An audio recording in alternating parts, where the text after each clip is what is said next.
Today we are going to perform the experiment, rather have a demonstration on horn gap apparatus. I will just give you a brief account about horn gap apparatus.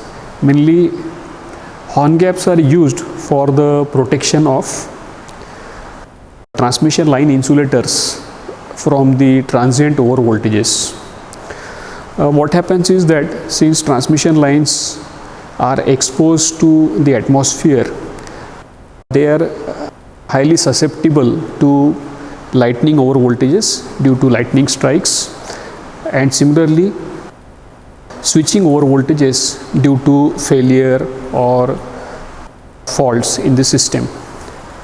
So most of the time the faults, they lead to short circuit or overcurrent, and some of the faults also lead to over voltages being induced on the healthy lines when the fault takes place on the other unhealthy lines.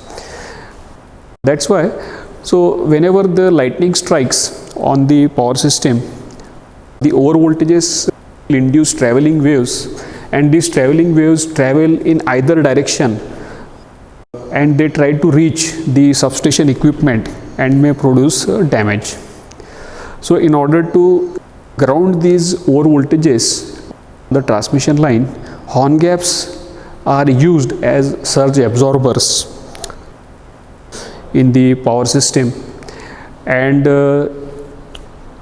we may consider horn gaps to be one of the primitive or very early stage lightning arresters used in the power system. So as the name suggests, the horn gap consists of two electrodes in the shape of Bullock horns, and they are mounted vertically. The arrangement is such that the spacing at the bottom of the two electrodes is the minimum, and as the electrodes are placed close to each other, the spacing between the electrodes at the top increases in the shape of horn. So this kind of setup helps in extinguishing the arc that take place during the lightning strike or over voltage on the line.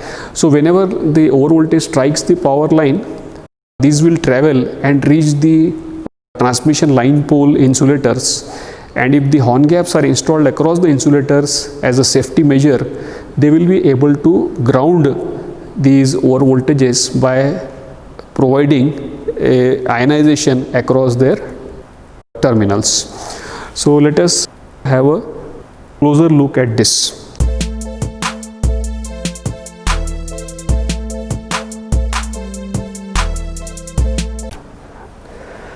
Let us take a closer look at the apparatus. Right here the label is provided, that is a horn gap apparatus.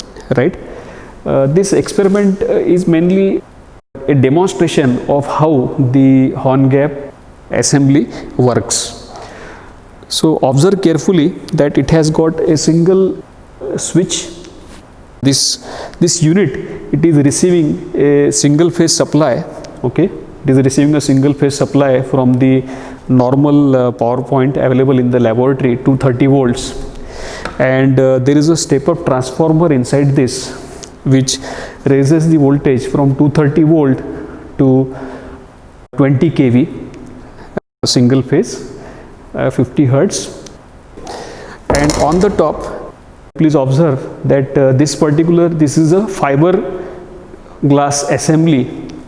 Inside these there are two electrodes visible.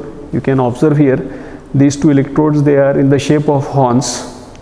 The spacing between these electrodes is set at the bottom as 5 millimeters, and as it rises above, the spacing rises. So the shape is in the form of a horn, Bullock horns.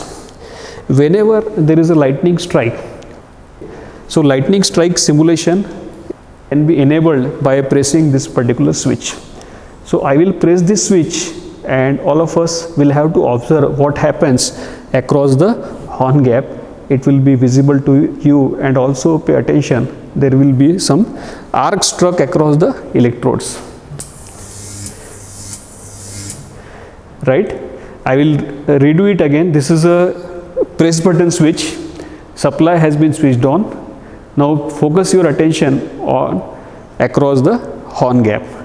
There is an arc strike across the horn gap at the bottom, and it is leading to rising of that particular arc across the electrodes. As it moves upwards, it will be extinguished due to the increase in spacing, and finally the energy associated with the lightning strike will get discharged to the ground.